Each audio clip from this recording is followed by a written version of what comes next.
Welcome back, ladies and gentlemen. We're now going into the semifinals match between Ingenium as well as One Last Chance. This is Babel. Hope you guys enjoy this coverage here. We have a pretty long day actually. After this semifinals, we bring you the next semifinals, and that will be between what seems like Salt Gaming as well as Misfits of Gaming. And after that, we bring you the grand finals in which both teams will be playing for extra money as well as seeding.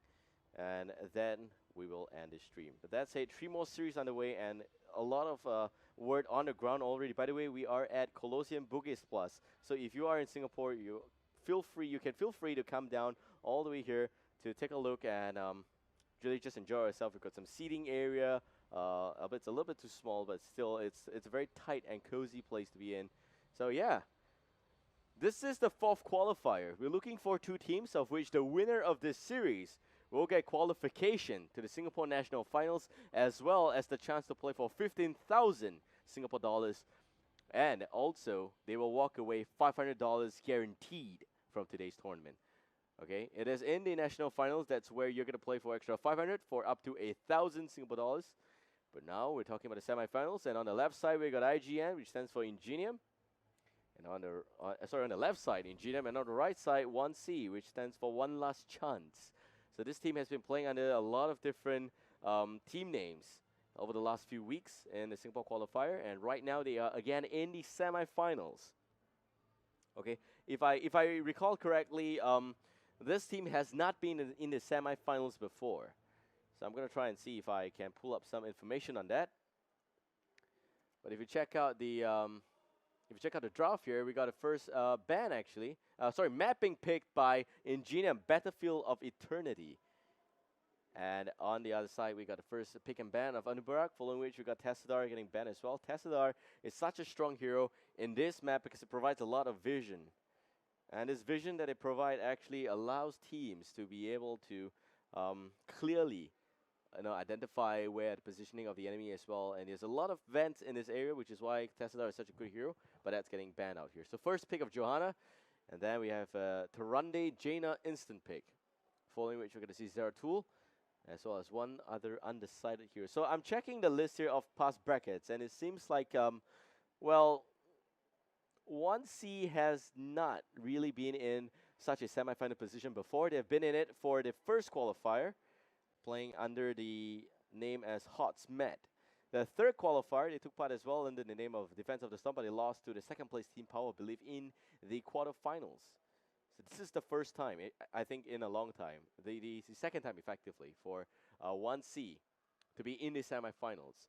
Rhaegar getting picked up by 1C. Again, they played the Rhaegar build with Bloodlust, and I think it worked kind of well against a team, against the other team, which... Yeah, against the other team, 1C played just now, so that was kind of interesting to see. Against 4-Pack, yeah, the team name is called 4 Pups and Kill Thus. They did even play Kill Thus in the last game. It wasn't even picked, it wasn't even banned.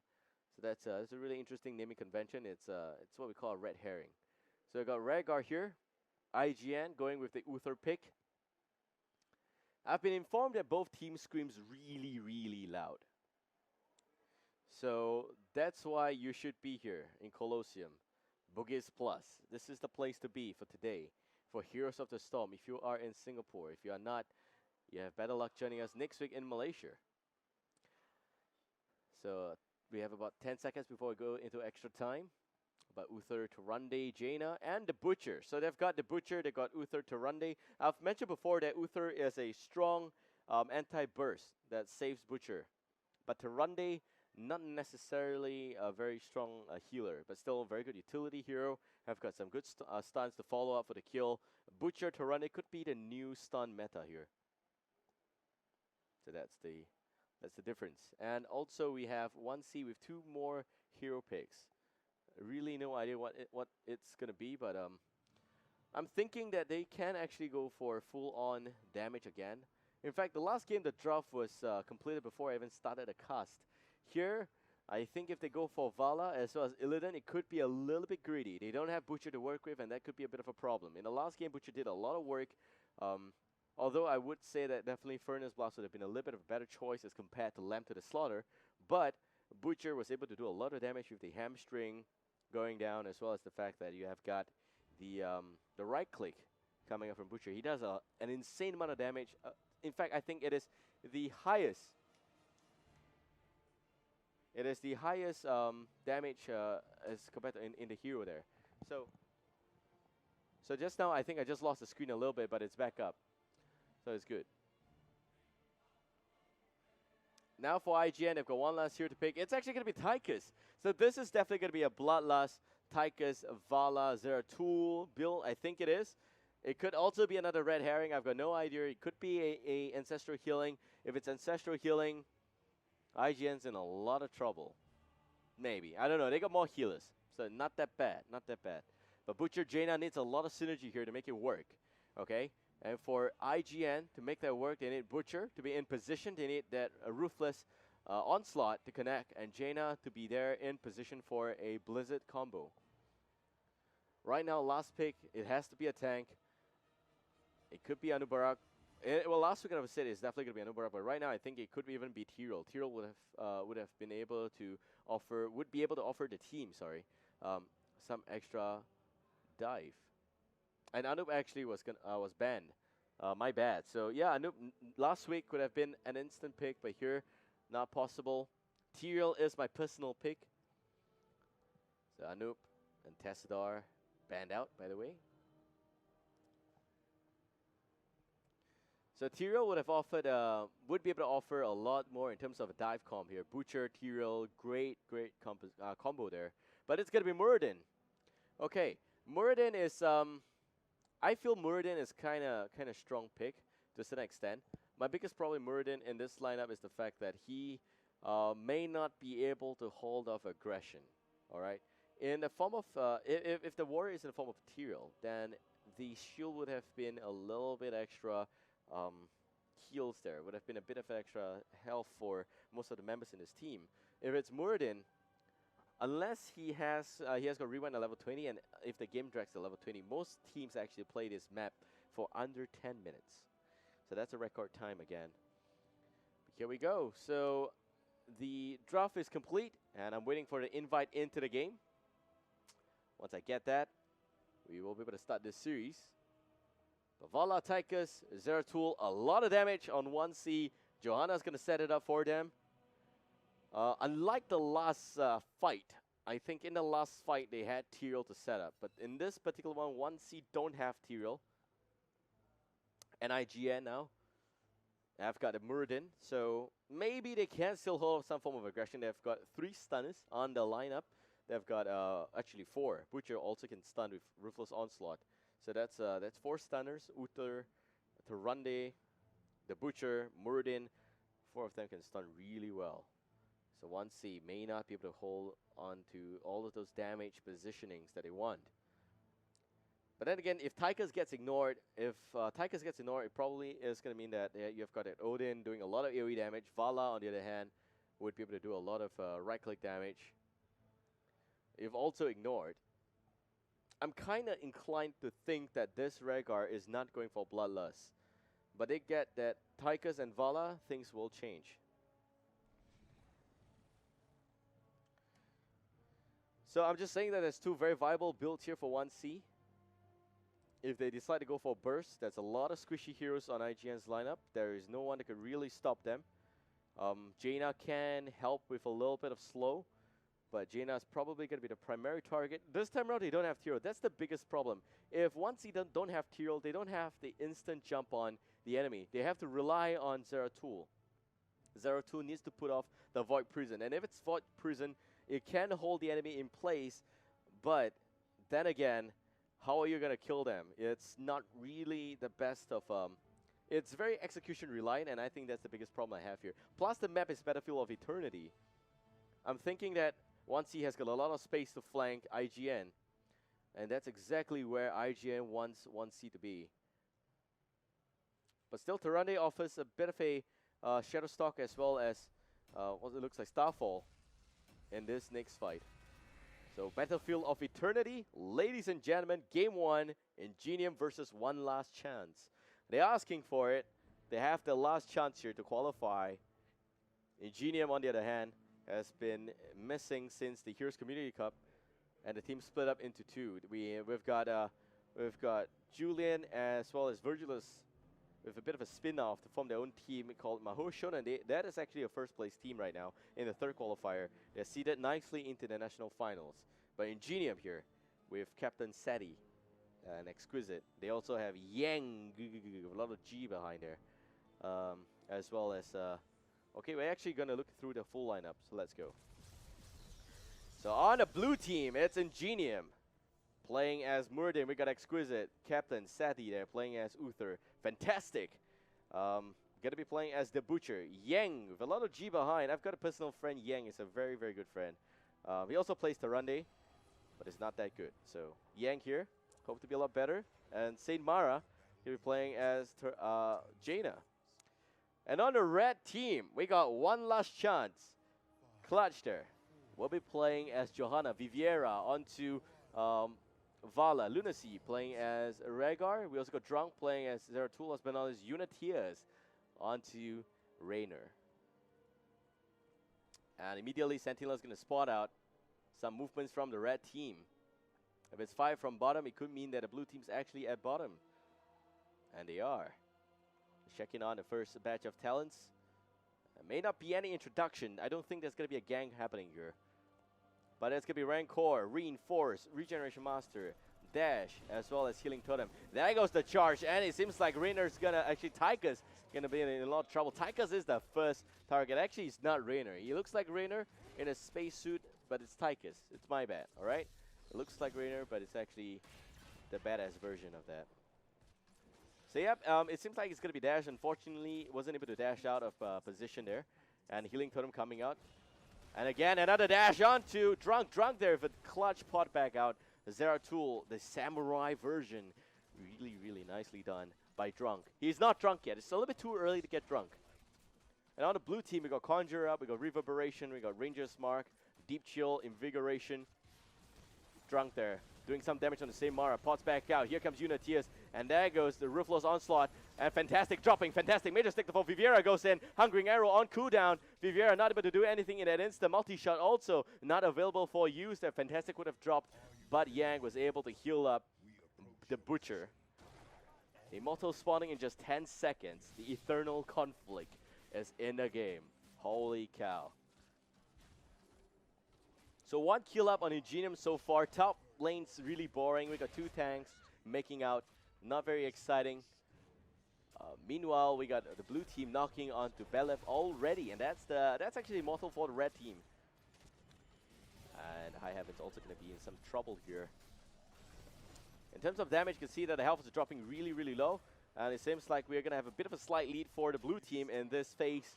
They're going to relocate, and there's some really cool animation happening in the mid lane here.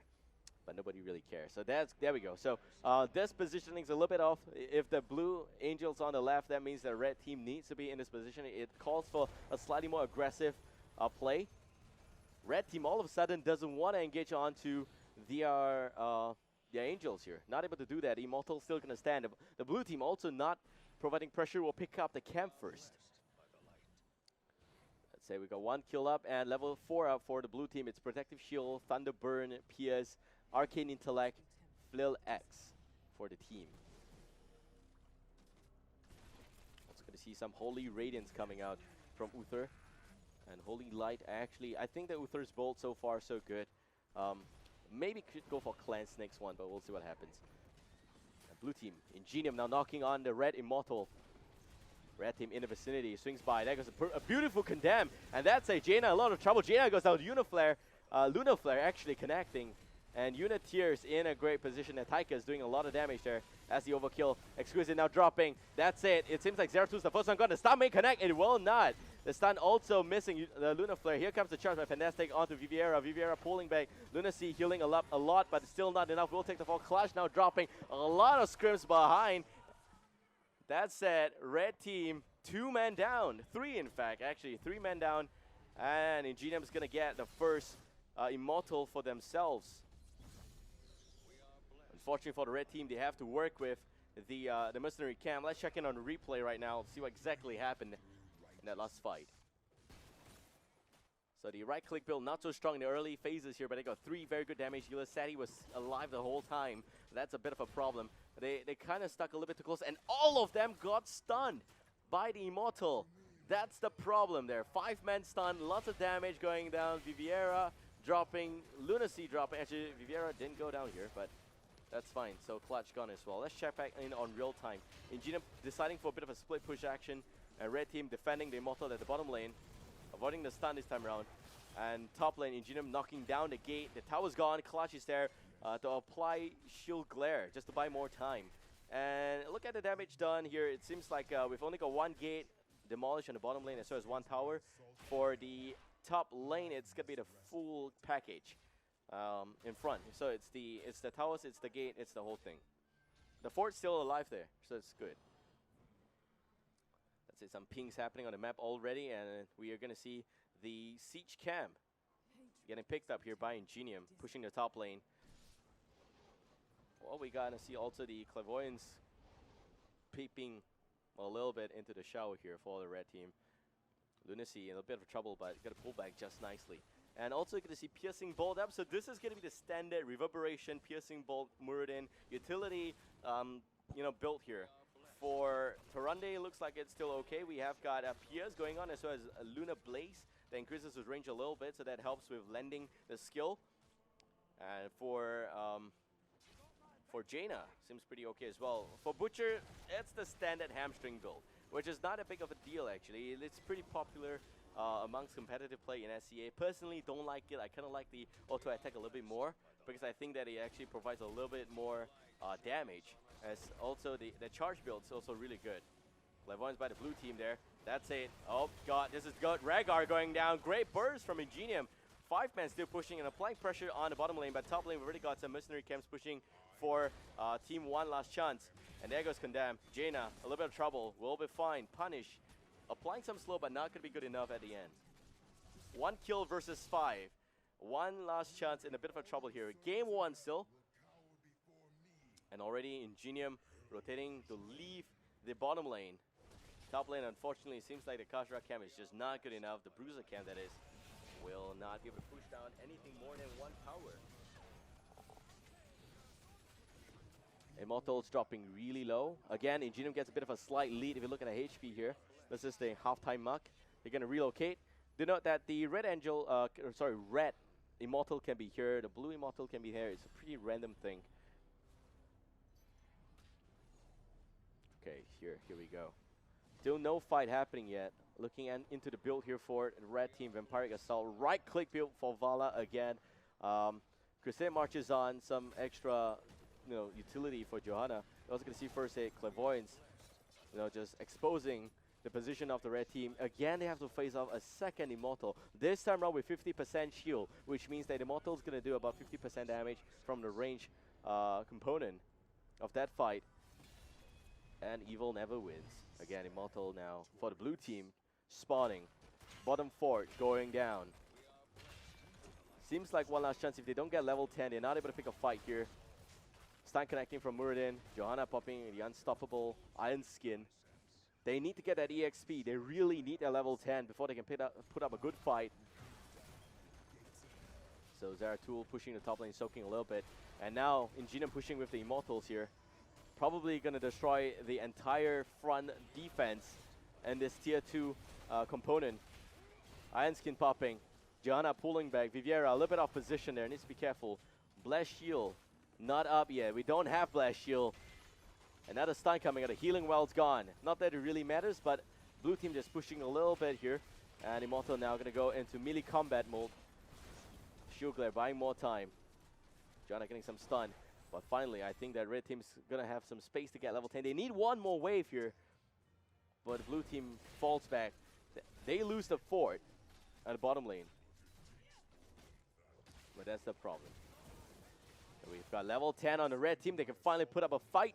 Ingenium is having a lot of a lead here. They are looking at 2 level lead, in fact. For the red team, just defending the fort takes a lot of effort. It's just barely level 10. Ingenium should be soaking to get level 13 right now for the extra lead, extra advantage. They pick off the top siege camp. And you're gonna have some extra Khazras pushing the top lane. Generally, well, Battlefield Eternity is it's kind of a small map actually. It's not that big as it seems. But there's a lot of space, a lot of air vents across this map, which allows a lot of space for flanking, for roaming, for ganking. And the theme is just so good. So they spot out the attempt on the Bruiser Camp by the red team. If you check in on the heroics, it's actually going to be Divine Shield, Avatar, Shadow Stalk, Water Elemental, Furnace Blast. And for the red team, we've got Ring of Vengeance, Blast Shield, Void Prison, Commandeer Odin, as well as Bloodlust. So it's still the Bloodlust build. Can they win a fight here? Void Prison connects on 3, clutch there, missing Condemn. Unfortunately, Viviera in position for the Ring of Vengeance, connects beautifully. There goes Shadow Stalk, may not be good enough. Here comes a little bit more in terms of Water Elemental, and we got it. Commander Odin behind doing some damage. Down goes Butcher, they want more. Exquisite, not a primary target, but he is just buying a lot of time for Saint Mara to pull back. And Jaina now, we've got Zeratul on his ass, missing the stun. Exquisite, not able to do anything. That's it. Here comes a little bit more. Blizzard second charge connects, and red team dropping very low here. Needs to be very careful. They don't have a very viable healer. So they're done. 1 kill, that's it. But they do get a lead right now. Blue team will tap the well. They will be back for a fight. They gotta be careful. Uniteers kneeling, getting stunned there by the Immortals again. Disastrous outcome of the first engagement was due to the Immortals stunning 5 members of the red team. They gotta avoid that right now. Well, we have a replay ready, but we're not gonna go to that. We're gonna wait first. It seems like this is gonna be a close fight. Most members are still alive. Multi-shot from Viviera doing minimal damage. More stuns from the red Immortal. They don't have the heroics to work with for both sides. Butcher does have his heroic up. He didn't use it in the last fight. Same goes for Johanna. But seems like again, Ingenium has a slight lead. Exquisite spotting out Johanna, not able to do anything in that instant to pick up the fight there. Exquisite now gonna get reeled in. And it's the Blue Angel that's here. There goes the stun. Down goes Johanna. Iron Skin not enough to save her from that stun, the fatal death there. Blue team now seems like they're gonna get yet another Immortal. Red team just were not in position for that fight. Blue team seems to have a better understanding of the map, better rotations, was able to stay alive a little bit longer because they went for full-on double support. This is actually double support versus 0 healer. Alright, so you got 2 healers on the blue team and no healer on the red. When I say no healer, I mean Lunacy actually opted for Bloodlust. He doesn't go for full-on healing build.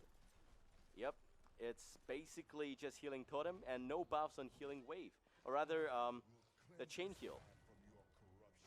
Blue team pushing here. Viviera getting stunned already with the Ruthless Onslaught, getting cancelled as well. And that's it. It seems like Rhaegar is going down. Uniteer is popping. Odin now looking to do some damage. Zeratul defending the bottom lane. They're going to lose the top 4. They got to be careful. They shouldn't be picked off here. They need to get level 13. And that's what Zeratul really is doing. The Immortal may be doing a lot of damage, but it's kind of squishy right now. Exquisite. 2-man stun. Looking for more. That's it. A nice vault back by Vala. Vala gonna go down. Blizzard doesn't connect, but the last hit will, and that's it. Johanna now is the next target. Blast Shield will connect, but will still go down at the end. Uniteers is the only one defending the top lane. 5 men from Ingenium pushing and pressuring the top lane. Already the bottom 4 is gone. If the top 4 is gone as well, the Immortal will go for core. The next Immortal will go for core. 19 seconds before Johanna comes back. Man, one last chance there. Rotating deaths over and over again. 10 seconds. And the Immortal now looking for the position to knock off the tower and going for the core. But we got a healing well. This is actually the most important healing well in this game because it's the meat well here, and it allows a very close distance between the Immortal. Clutch goes in. Condemn connects on 3. That's it. Iron Skin pop. And Drown connects all 5 members inside the Void Prison. Where's the combo? Viviera lands 1 wave. Second one comes down. Some damage. Bloodlust goes in. Uniteers without Odin. That's it. Butcher going in, looking for the kill on Zeratul. Zeratul is gone. Nice jump back out. Divine Shield connecting onto Muradin. And that's it. Still having more damage. Uniteers behind doing a lot of damage against Butcher. Butcher now going to pull back Clutch. Dropping really low. Exquisite still wants more. Clutch dropping nearly down to 5%. Will sidestep away from the stun. Here comes Odin. Saint Mara goes down. Yang now is the next target. Here comes some bullets, pew pew as well. Lunacy goes for more. Fantastic as the butcher and just running away. Lunacy picks up the kill. 4 men alive on one last chance. Maybe a comeback story, but 4 men down on the blue for 1-0 tool. Perfect Void Prison into great follow-up. If they had Odin, they would have won a fight even earlier. But now if you look at the map here, we still have got blue team structures mainly intact, and that's a problem for the red team. Even if they do get one immortal, they may not have the space to push out. They may not be able to take down any structures. Let's check in on the replay right now before we go into the immortal fight. 5-man Void Prison, Viviera, nice perfect timing there. Connecting only on 1 or 2.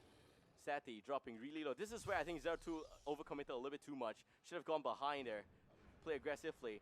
And there goes the Blast Shield. That's the turning point. 3-man stun. Unity is manning up. They're getting rooted, but doesn't matter. And did whatever he can. A lot of damage. Clutch dropping really low. Sidestep. The Luna Flare.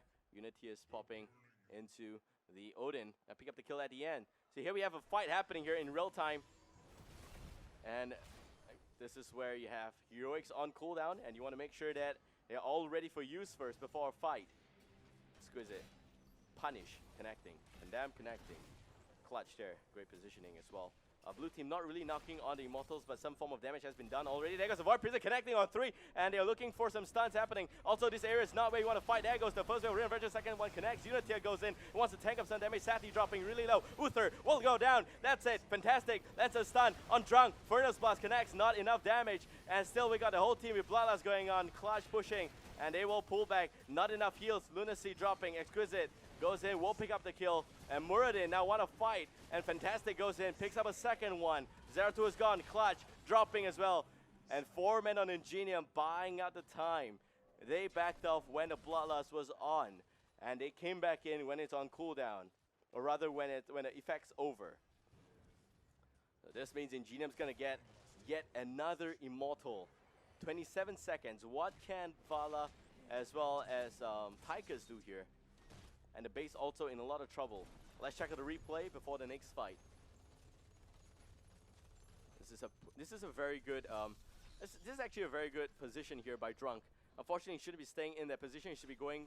They should be trying to apply pressure on Tyrande. Sati dropping here is fantastic.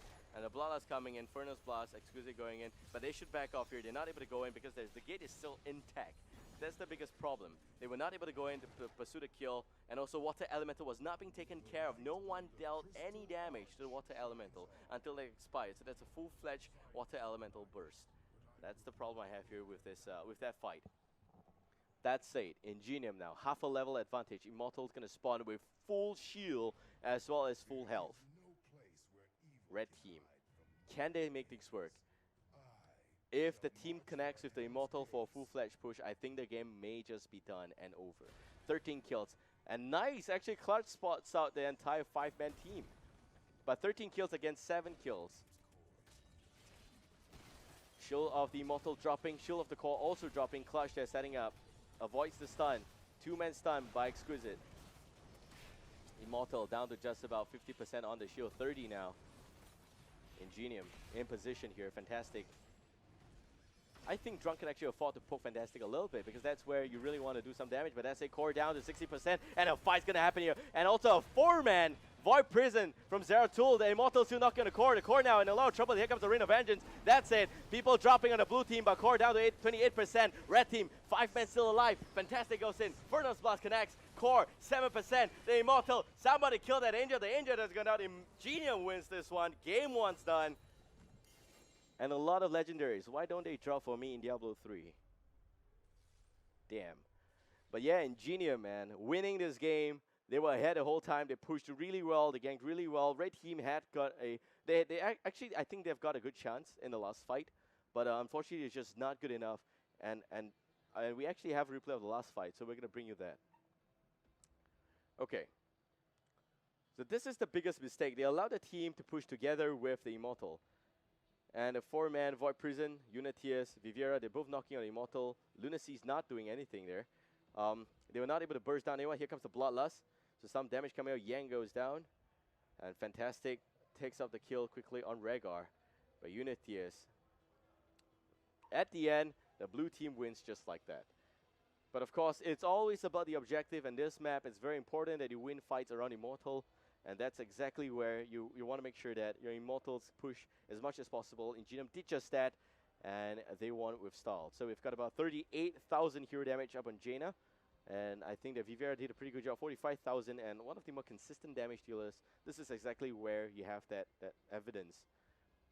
But that's it. We're going for a short break, and we'll be back with Game 2 in just under 5 minutes, so don't go anywhere. Hope you guys enjoyed this cast. Shout out to sponsors Alienware, Intel, as well as Fairfair sponsor, Razer, and Shooting Partner XP for making this whole circuit happen.